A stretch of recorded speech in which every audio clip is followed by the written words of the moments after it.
Good morning, everybody. We are here at California American. We're going to check out RailBlazer today. They are currently having season pass holder previews. They're currently in progress, as you can see. As you can also see, they replaced the sign. It's finally only a temporary sign, but my goodness, look at that sign. And as you can see, they have the very forgiving test seat in the front. But yeah, so they're scanning your pass as you go in, and you'll be able to check it out today. They also have the Big Basin RailBlazer, I forget what the name is, band that's starting up there at the stage. You can see right there. So we're gonna head and take a look.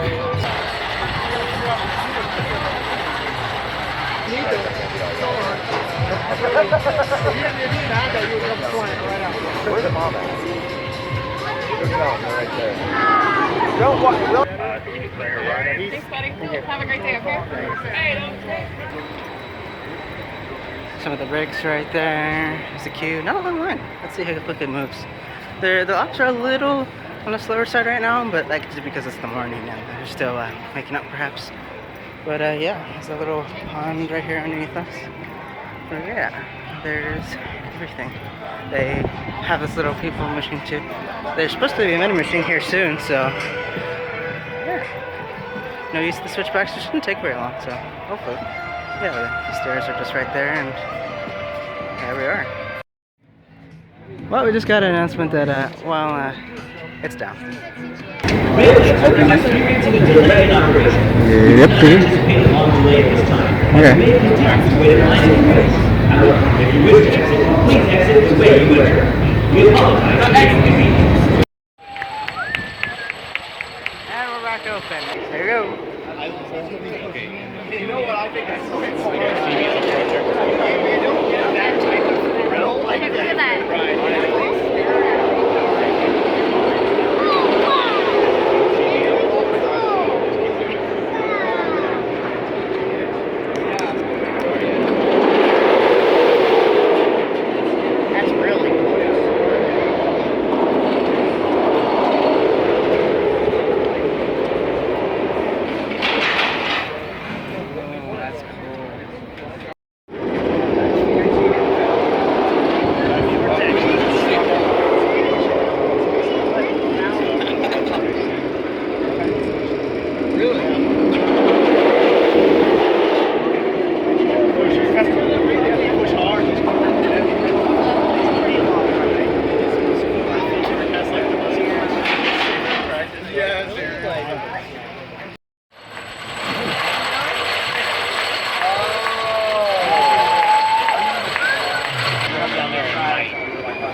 Here's our train on mile 5. Shaughnessy.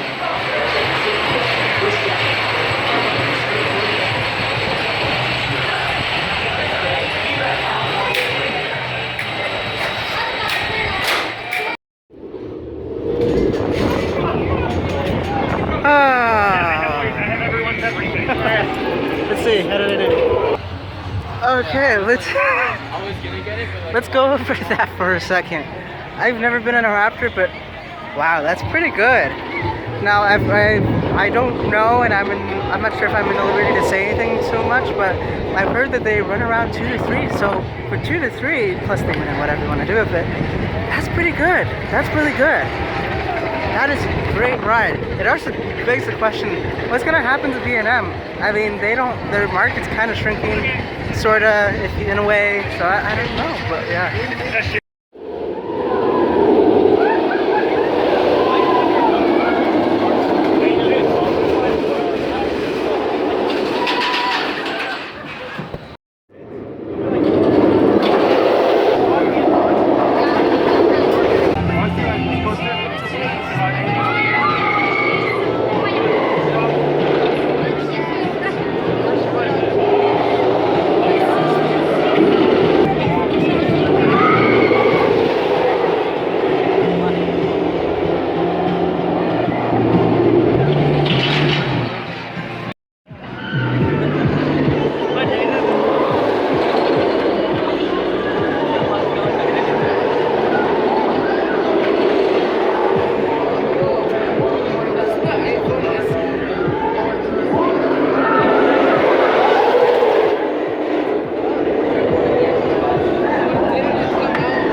I just did the back row on the red train again for the second time, and oh my god, it's so much better in the back. It's just like full on intensity. Like that, the drop, people say, oh, the 900 drop is nothing. It actually has a crazy amount of airtime.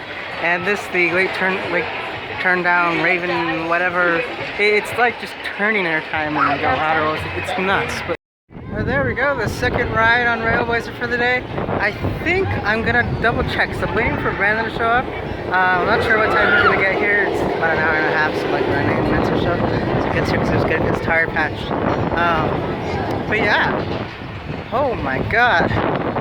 It's just like, it's a short ride, okay? I know it's a short ride, and I'm sure there's gonna be longer ones that are like 150 feet or more or something like that, because they can go up to 200, I believe was what Alan said. He said they can go up to 200 feet because, you know, after that then the turns get a little bit too tense for the human body and stuff like that. So yeah, but it's a great ride, and I honestly, I cannot wait to see them show up at other parks, you know, around the country or even the world. I'm sure they're going to turn up elsewhere because the overseas parks are definitely showing an interest in stuff like this. So, but I must say, like the queue and everything else, it's done very, very well. Very well. So it's definitely, they have a winner here. I mean, I waited about maybe an hour, and it was about 2/3 of the queue full, so about a 90-minute wait. And I was running 2 trains too, only the yellow and the red one. The green one is, I'm not sure if it's out of commission or something like that, or it's just they're not using it right now. But yeah. Here goes the yellow train right now. I did end up buying a print too, because I did the back row. I'm not sure if I'm going to be doing the back row any other time soon, so I might as well get the photo. It was either a digital download for $8.79 or a print 6x8, but I thought, you know, I could just scan the print too. And down it goes. Yeah. I mean, all of it's just a real blur. It's just a blur. both physically and mentally too. It's just a blur. So I don't know what to say, but other than that, it's a fantastic ride. And you can get really close. I mean, it's tiny. The track is honestly tiny. It's only 15.5 inches across, but yeah. I mean, it also, I must say, the lift hill is actually very steep. A lot steeper than you think. You feel like you're almost on a Gershlau, almost going vertically into the air, but it's about 45 degrees. Which in theory is actually pretty steep because most lifts are about 30 degrees max, so you kind of get you're still kind of sitting mostly vertically. So, but yeah. But I think it's really fantastic ride. I think it's, you know, going to be an enjoyable ride. So I highly recommend you come down to California, Street America, and check out RailBlazer. I mean, you can't go wrong with it.